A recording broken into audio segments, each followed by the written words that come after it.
Hello everyone, I am Nikhil Verma and I welcome you back to the revision classes of Indian Financial Services. Since we have covered the theory of all 5 modules, it's time to solve a couple of illustrations. So today we are going to solve an illustration from third unit, which is lease financing, and under that we have two types of illustrations that are usually asked in the exams.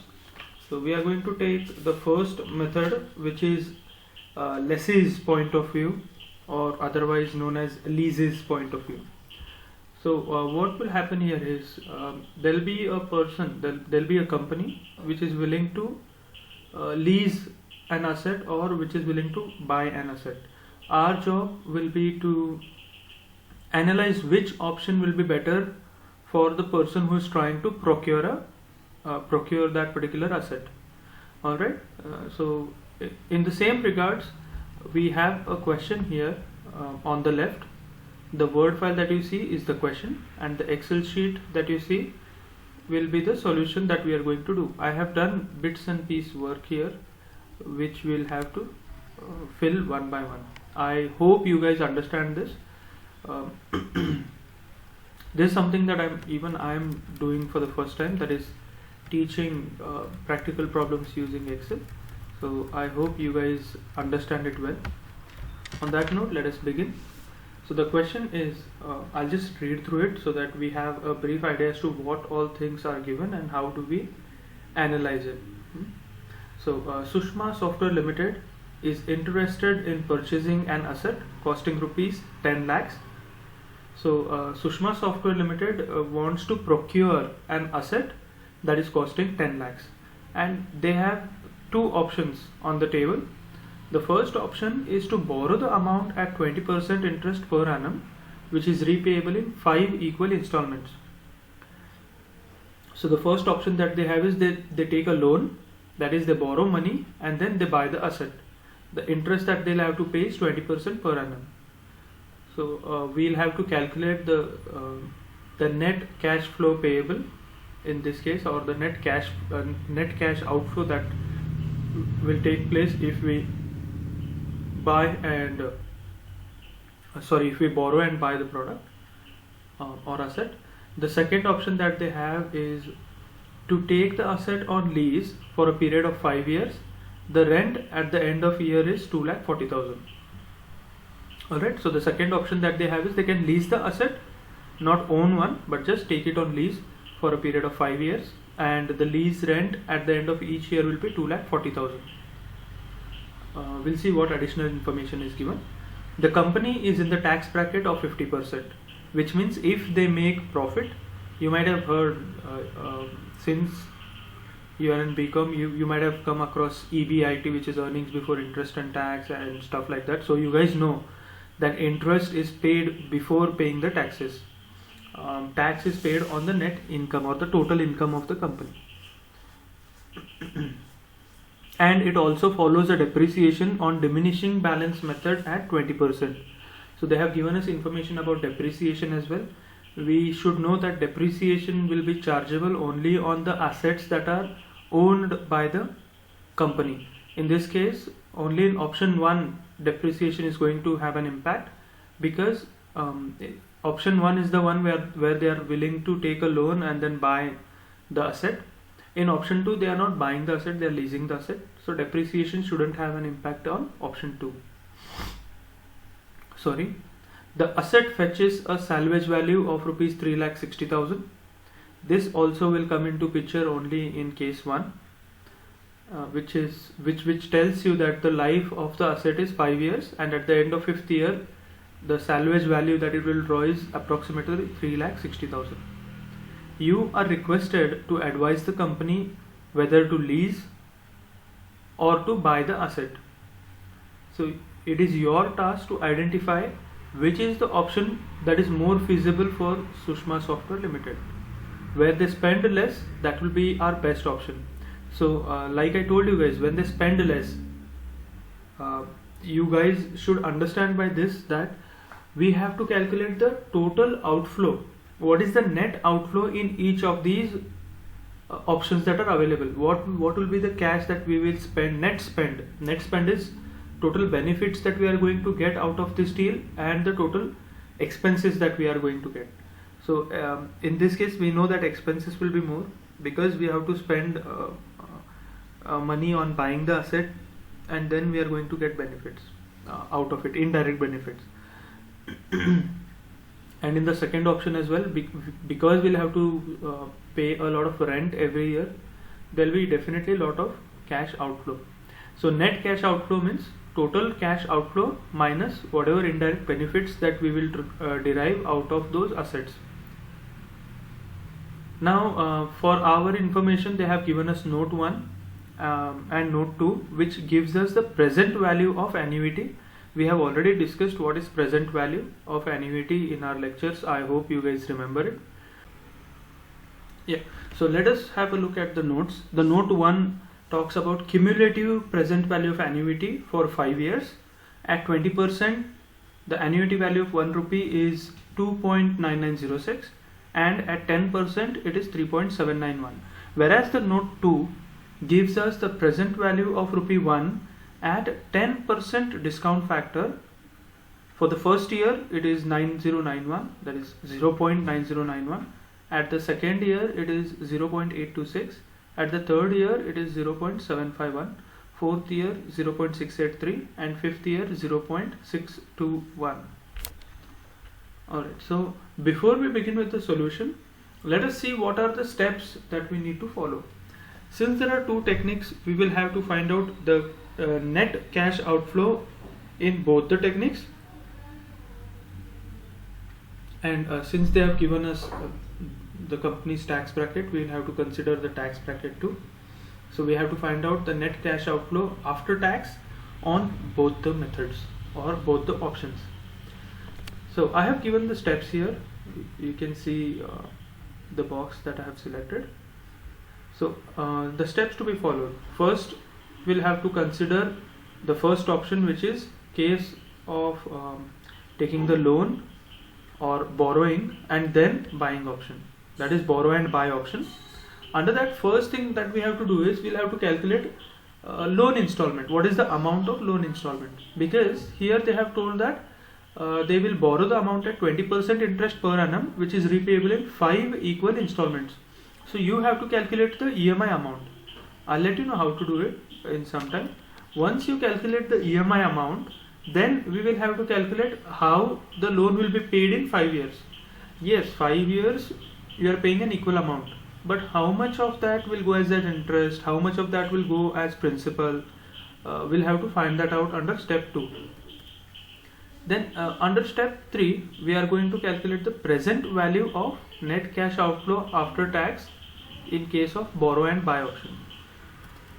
Then once we find out the net cash outflow under the first option, then we are going to go to the second option, which is fairly easy when you compare to the first option.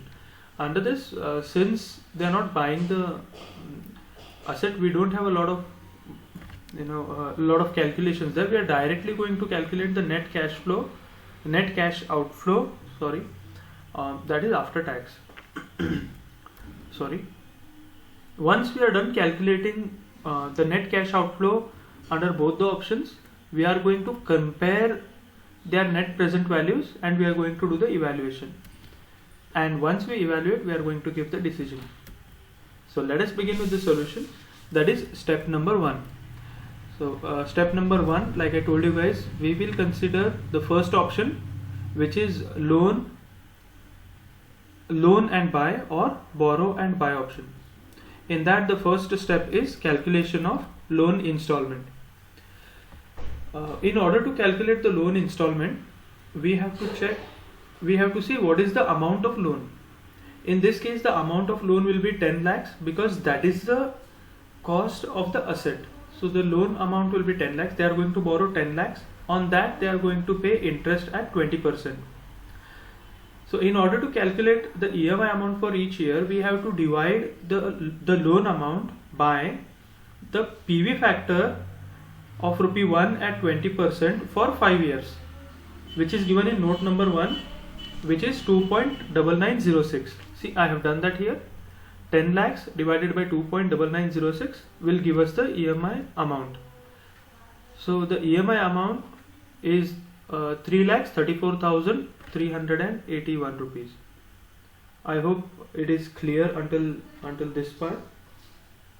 Yes, so we will move on to the second step, that is calculation of loan repayment. Here we are going to see the schedule of loan repayment. See, there are a few columns that are given here. First is the year, because the loan will last for 5 years. We have taken 5 years, 1, 2, 3, 4, 5. We have taken loan balance at the beginning of the first year. So as soon as you take the loan is of 10 lakhs.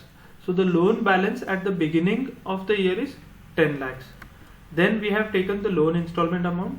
We need to know how much we are paying each year. So for all 5 years the amount is going to be the same. So let me just paste it here. So guys, I'm done copying the loan installment amount on all 5 years, because it's going to remain the same for all 5 years. The next 3 columns that we have is interest payment.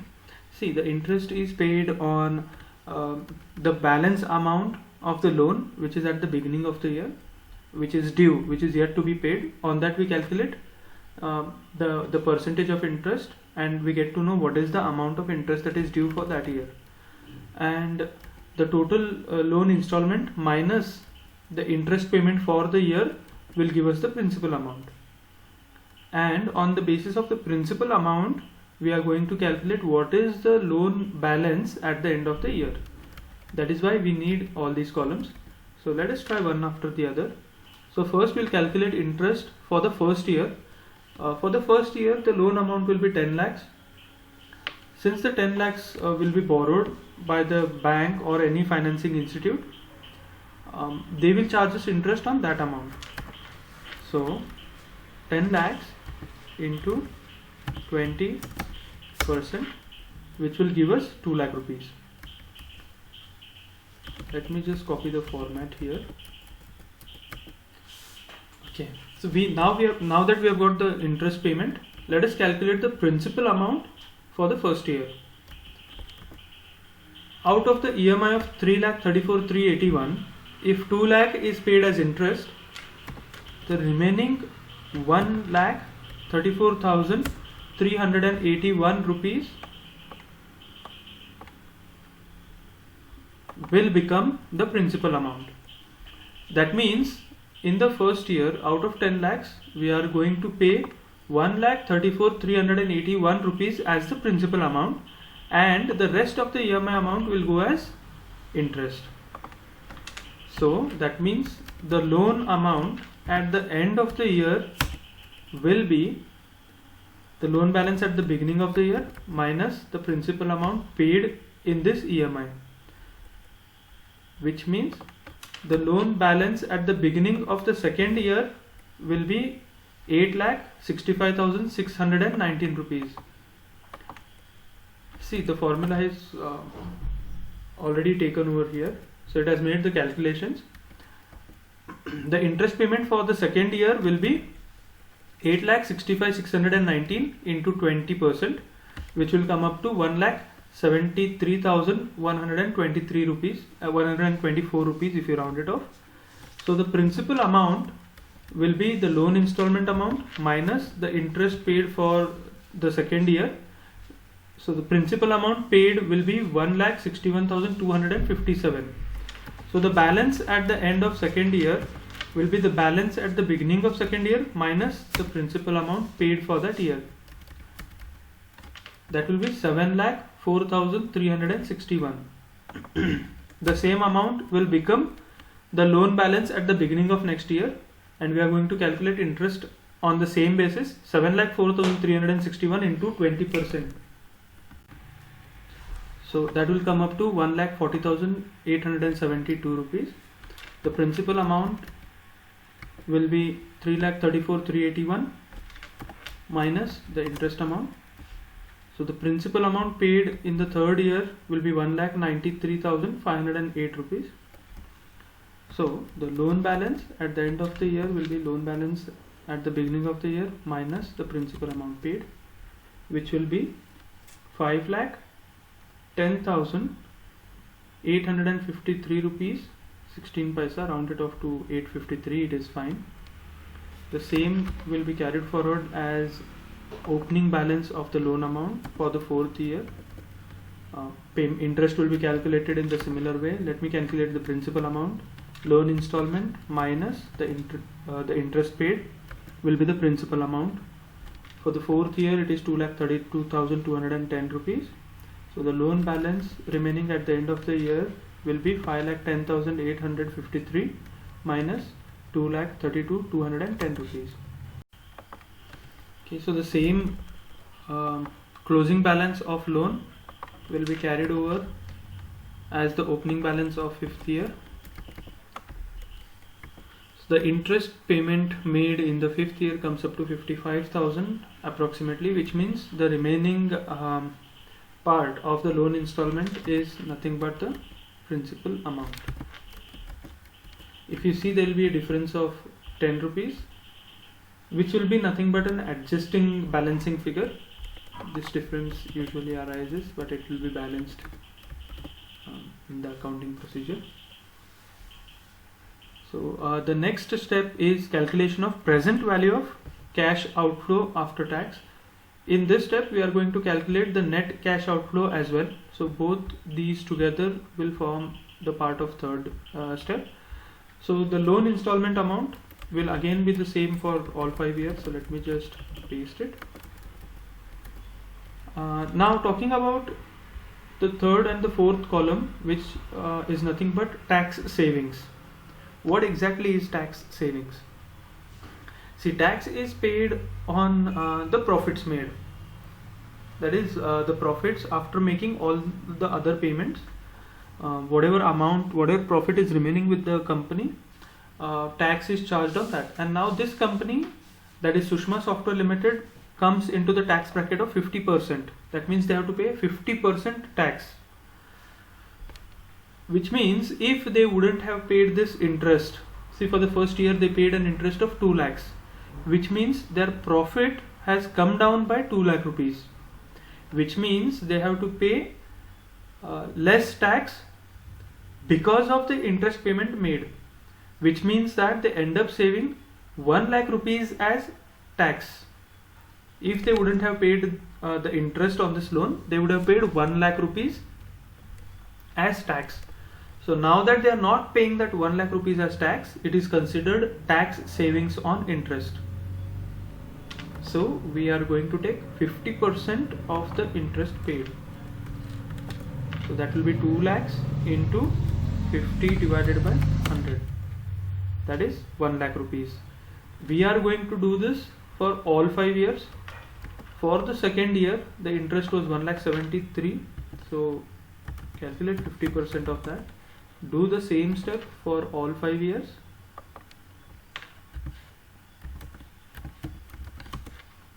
Ensure that you take the correct year. So 4th year, let us take the interest of 4th year into. We'll do the same for 5th year. Sorry, I did some mistake there with this. Into 50 divided by 100, right? If you closely observe in the second step, the interest payment each year is reducing and the contribution towards principal is increasing. This is how each and every loan works. I just wanted to bring that point to your notice. The next point here is tax savings on depreciation.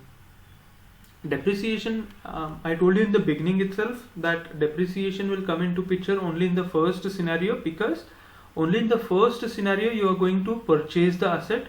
That means you are going to show the assets in your balance sheet. Only when you show the assets in your accounting books, you will be able to charge depreciation on it. So charging depreciation is going to help you reduce the tax burden, because charging depreciation in your accounting books is going to reduce your profits by that much, because depreciation is an expense. So in this case, just because you are purchasing the asset, you have to pay depreciation every year. just because you are showing depreciation in your accounting books, you are reducing your tax payment. That means you are saving tax on depreciation, which is 50% of the depreciation amount, because tax is calculated at 50%. Now you will have to do the calculation of depreciation on reducing balance method, because if you see the question, they have mentioned here that the depreciation is on the basis of diminishing balance method at 20%. I'll have to do the calculations here. You will have to solve a separate note for it just below this table. So note calculation of depreciation. So again we'll take 5 years, 1, 2, 3, 4, 5. Depreciation is charged on the value of the asset. So for the first year we are going to take 10 lakhs. Depreciation is charged at 20%. So I'll put here depreciation value of asset for that particular year. So the depreciation for the first year will be 20.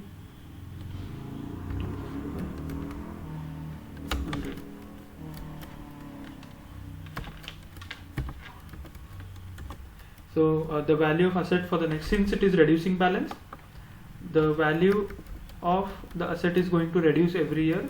So the value of the asset for the second year is 8 lakhs. On 8 lakhs we will again calculate 20%.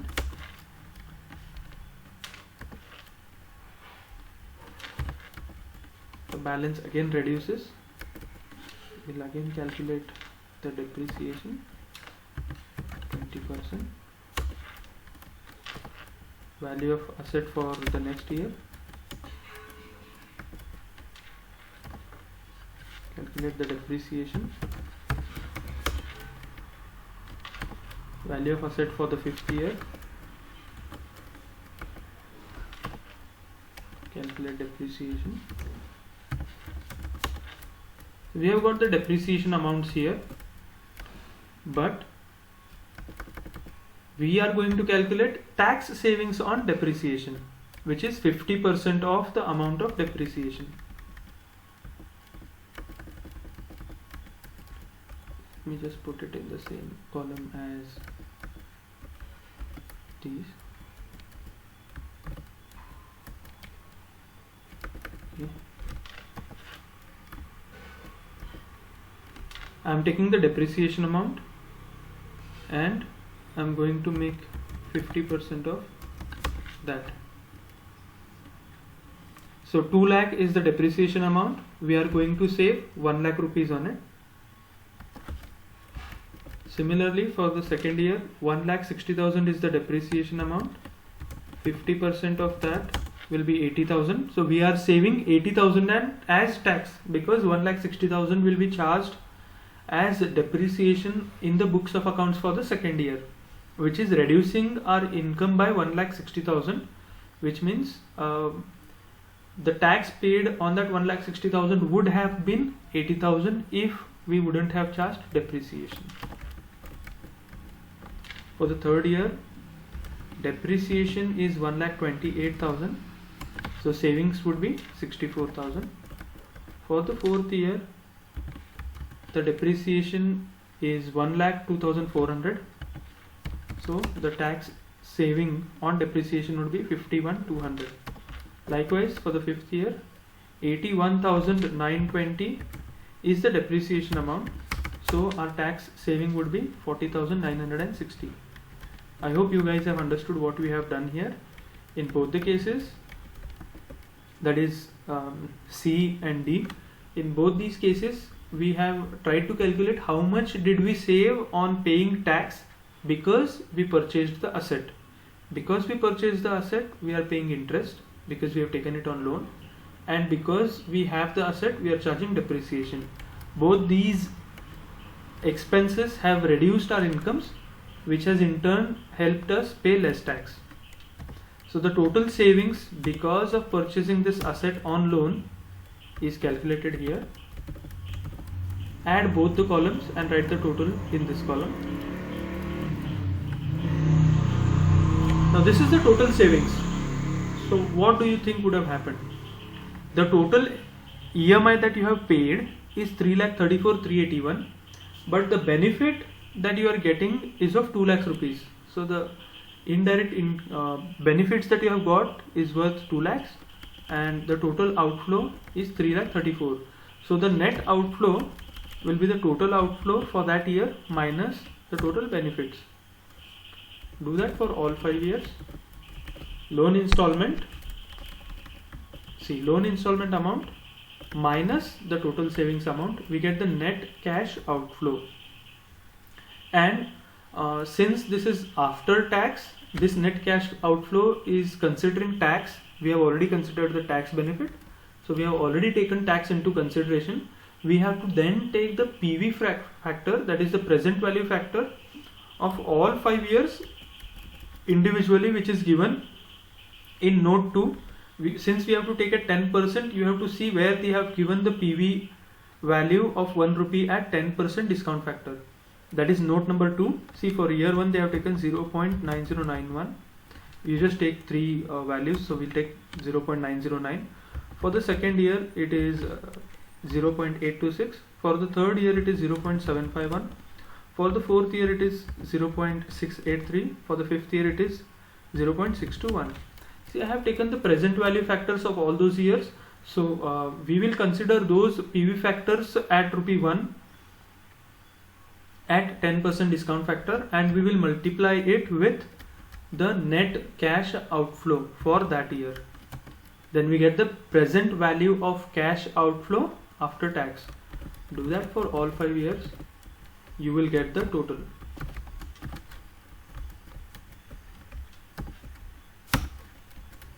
So the total present value of cash outflow after tax for 5 years is 7,34,362 rupees. We'll round it off to 62. But that is not all, because we'll take that amount here. I'll just take it here for your reference to explain to you what we are going to do. See, we have got the total cash outflow for all 5 years, but we forgot to take one thing. What is that?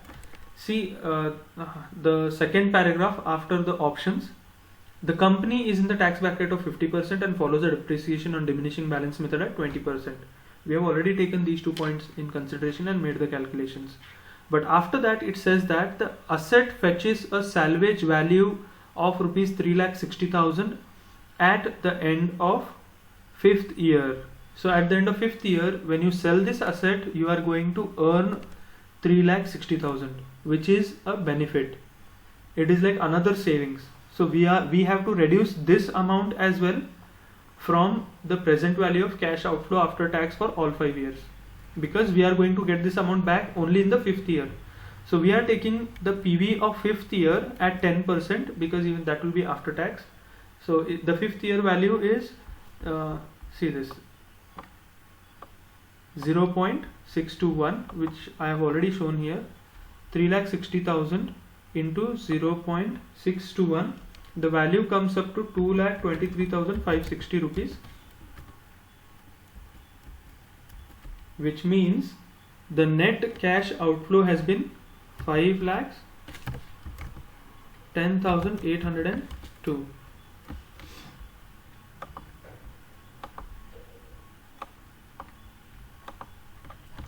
This will become the net cash outflow after tax, which means we have found the net amount that is going to go out from our pocket if we procure the asset by the first option, which is borrow and buy. In this case we are going to spend 5,10,802 rupees. Now let us go to the second option, which is in case of lease option. If we lease it, what is going to happen? In lease, here they have mentioned that the lease rental per annum will be 2,40,000. Okay. So if you take the lease rentals, you are going to pay the rent. If you take the asset on lease, you are going to pay rentals every year. If you pay rentals every year, you are going to save on tax because you are going to show these lease rentals in your final accounts. You are going to show it in your P&L account as rent. That means your income will reduce by 2,40,000. On that you are going to save 50% because this company is in the tax bracket of 50%. Let me do that calculation here. 50 divided by 100. So the tax saving each year is going to be 1,20,000 because the lease rental is the same for all 5 years. See, we'll read that line again. To take asset on lease for a period of 5 years, the rent at the end of the year is rupees 2,40,000. At the end of each year it should be, I am sorry, let me make that correction here. At the end of each year is rupees 2,40,000. That means tax savings on lease rentals will be 1,20,000 on each year. So cash outflow, the net cash outflow will be, let me make this correction here, sorry. The net cash outflow will be 1,20,000, which is nothing but lease rental minus the tax savings. For all 5 years it is going to be the same. Now the PV factors, I have already mentioned the PV factors for each year. There is one more technique here wherein you can directly do it for all 5 years together because the amount remains the same for all 5 years. See, if you see this carefully here, every year the amount remains the same, 2,40,000, 1,20,000, 1,20,000. That means we'll have 2,40,000, then tax savings of 1,20,000, and the cash outflow will definitely be 1,20,000 because you are saving 1,20,000 as tax savings. PV factor after tax at 10% is note number 1. At 10% is 3.791. So I have taken that here. So cash outflow into the PV factor will give us the total present value of cash outflow, which is 4,54,920 rupees. If you do the math here, you are going to get the same option. You are going to get the same answer. Let us do this.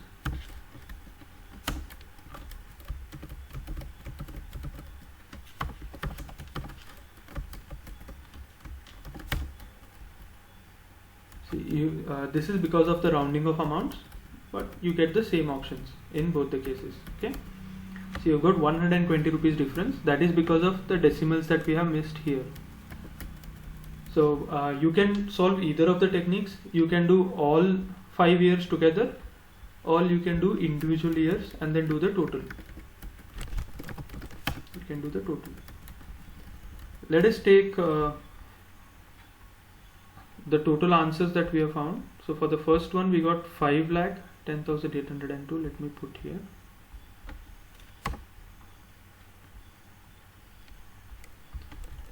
So under option 1, the total or the net cash outflow would be 5,10,802. However, on the second method, which is lease option, our net spend would be 4,54,920. Logically speaking, whichever option is cheaper, wherever we spend less, that is considered the best option. So in this case, option B would be advised, or we would advise Shushma Software Limited to lease the asset rather than borrowing money at 20% per annum and then buying it. That's all for today. I hope you guys have understood. If you have any doubts, you have my contact information. You are free to contact me and get your doubts clarified. Thank you so much, guys.